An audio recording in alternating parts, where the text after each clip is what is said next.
انسان مرے ہی نہ، لائف ایسی ہو جائے ہمیشہ ہمیشہ رہے. اور یہی وجہ ہے کہ انسان باوجود یہ جاننے کے بھی کہ فارچون ٹیلنگ ناجائز اور حرام ہے اور اٹس اے گریو سن، اور باوجود یہ جاننے کے بھی کہ پامسٹ کے پاس جانا اور ہاتھ کی لکیریں دکھا کے اپنا فیوچر معلوم کرنا ناجائز ہے. رسول اللہ صلی اللہ علیہ وسلم نے کہا کہ جو کسی کاہن کے پاس گیا جسٹ آؤٹ آف کیوریوسٹی، ٹھیک ہے، ابھی اس پہ بلیو نہیں کیا اس نے، صرف کیوریوسٹی کے لیے گیا، تو اس کی اگلی 40 دن کی نمازوں کا اجر ضائع. یعنی وہ اگلی 40 جو اس کی نمازیں ہیں جو ان کا پڑھنے سے اس کو اجر ملنا تھا وہ ضائع. اور تو وہ پڑھتا پھر بھی رہے گا تاکہ فرض پورا ہو جائے، کیونکہ نماز کے لیے نماز کے لیے 2 چیزیں امپورٹنٹ ہیں. نمبر 1 کیا کرتی ہیں اگر آپ فرض پڑھیں تو ایک تو فرض پورا ہو جاتا ہے، آپ کے جو شولڈر پہ فرض کا برڈن تھا وہ ختم ہو جاتا ہے، اور دوسرا اس کا اجر ملتا ہے. اور اجر بھی ڈیپینڈنٹ ہوتا ہے ہر بندے کے خشوع سے اور سنسیریٹی کے لحاظ سے. ایک بندہ آیا اور نماز اس نے پڑھ لی لیکن اس میں خشوع تھا ہی کوئی نہیں، بالکل وہ نا اپنے بزنس اور جاب اور دکان اور ڈگری کے بارے میں سوچتا رہا، تو اس کا جو اجر تھا وہ منیمم ہے، بہت کم ہو جائے گا، لیکن فرض ادا ہو گیا، ٹھیک ہے. لیکن ایک شخص نجومی کے پاس گیا اور کہتا ہے کہ یعنی مجھے دیکھ لو آپ، یعنی میرے ہاتھ دیکھو، یا کوئی بھی فیوچری خبریں جاننا چاہتا ہے وہ، تو سبحان اللہ ہوتا ہی یہ کہ اس کی اگلی 40 دن کی نمازوں کا اجر ضائع ہو جائے گا. But he has to pray the فرض نماز، تاکہ وہ اس پہ جو برڈن ہے فرض کا وہ اسٹل ریمینز، وہ وہیں پہ ہے. سو سبحان اللہ، man wants know the future. اس لیے تو ہم دیکھتے نہیں کہ صبح صبح روزانہ نیوز پیپر میں ڈفرنٹ اسٹارس کے بارے میں باتیں آئی ہوتی ہیں. آپ ورگو ہیں تو ایسے کر لیں، آپ سجیٹیریس ہیں تو ایسے کر لیں، آپ پائسیز ہیں تو ایسے کر لیں. آپ کا دن آج آپ نے یہ ڈیسیژنز نہیں لینے اور آپ نے یہ ڈیسیژنز لینے، لا حول ولا قوۃ الا باللہ، اٹس اے بگ سن. اور اللہ کی نے کہا کہ جو ان پہ ایمان لے کے آئے گا تو وہ اس چیز کا کفر کرے جو مجھ محمد صلی اللہ علیہ وسلم پہ نازل ہوئی، یعنی قرآن. اور ہم لوگ because we want to know the future, اور فیوچر کا علم صرف اللہ رب العالمین کے پاس ہے، کلی علم، شامل کامل علم اللہ تعالیٰ کے پاس ہے. یہ بات جان لیں. ہاں کچھ جنات تھوڑا بہت سچ جو انسان کے لیے غیب ہوتا ہے مگر فرشتوں کے لیے غیب نہیں ہے. وہ کیونکہ اللہ نے ان فرشتوں کو بتا دیا کہ یہ کام کرو، یہ تمہارے ٹاسکس ہیں.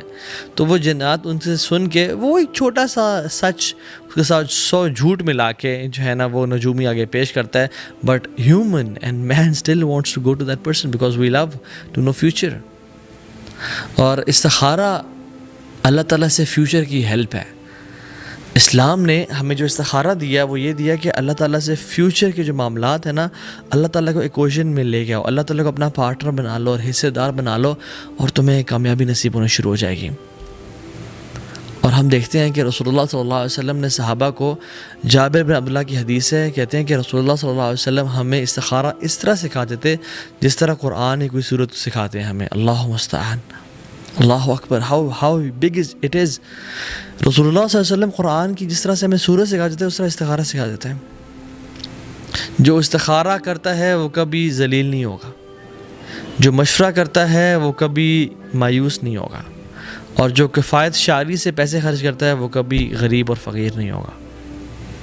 تو آپ دیکھیں استخارہ ہم کس طرح سے، یعنی ہماری لائف میں کس طرح سے ہمیں نظر آنا چاہیے ہمارے معاملات میں، ڈیسیژنز لینے میں. بٹ انفارچونیٹلی پاکستان اور ہند اور بنگلہ دیش سب کانٹیننٹ میں استخارہ از دا یونیورسل دعا فار شادی اینڈ بیاہ. بس شادی ہوئی تو زندگی میں بس 1-2 دفعہ، جتنے اولاد ہوتے ہیں دفعہ استخارہ کیا، اس کے علاوہ استخارہ تو کسی چیز میں، یعنی استخارہ شادی کی دعا بن گیا. واللہ لا حول ولا قوۃ الا باللہ. استخارہ ہر کام میں کرنا چاہیے. رسول اللہ صلی اللہ علیہ وسلم صحابہ کو اپنے امور میں استخارہ کرنے کی ترغیب دیا کرتے تھے، جیسے قرآن کی آیات ان کو سکھایا کرتے تھے.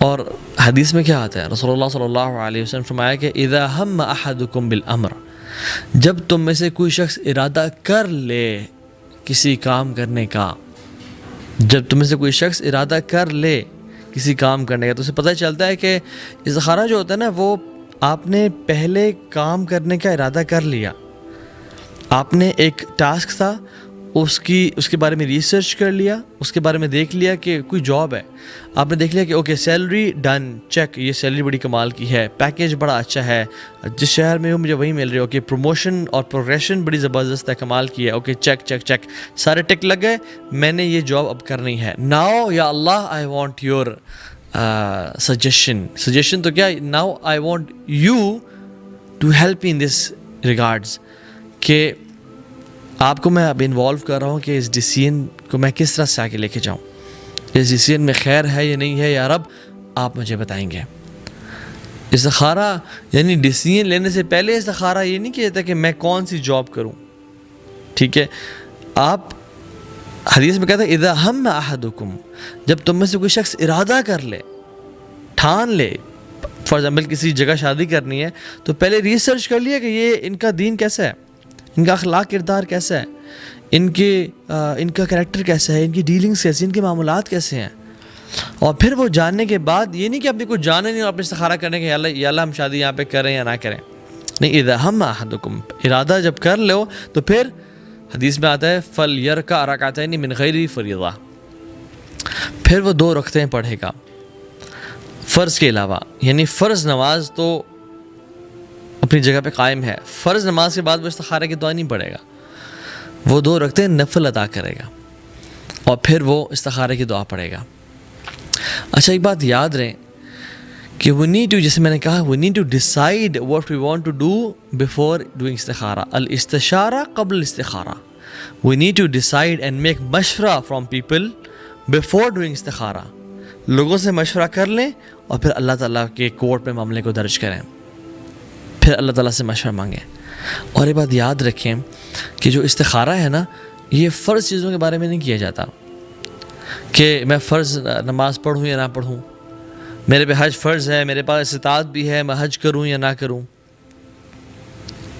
ہاں یہ کیا جا سکتا ہے کہ میں فار ایگزامپل یہ والا پیکیج لے رہا ہوں, یہ مجھے سب سے اچھا لگ رہا ہے, اب میں نے ڈیسائیڈ کر لیا اور پھر استخارہ کر لیا, یار اب یہ ان ڈیٹس میں روانہ ہونا میرے لیے اگر بہتر ہے تو مجھے یعنی مجھے اس سے قریب کر دے, اس کو مجھ سے قریب کر دے اور میرے لیے خیر کا باعث بنا دے, یہ چیز. لیکن فرض کہ میں حج کروں یا نہ کروں, میں زکوٰۃ ادا کروں یا فرض میں استخارہ نہیں کیا جاتا.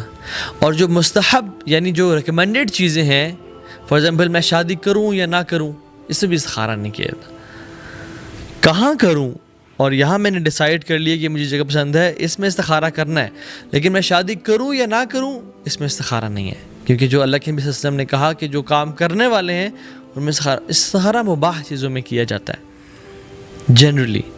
اور جو چیزیں پروہیبٹڈ ہیں, حرام ہے, ان میں بھی استخارہ نہیں ہے کہ استخارہ میں کر رہا ہوں کہ میں اس لڑکی سے, اس گرل فرینڈ سے بات کروں یا نہ کروں, اسے بریک اپ کر لوں یا اسے دوستی کنٹینیو کروں.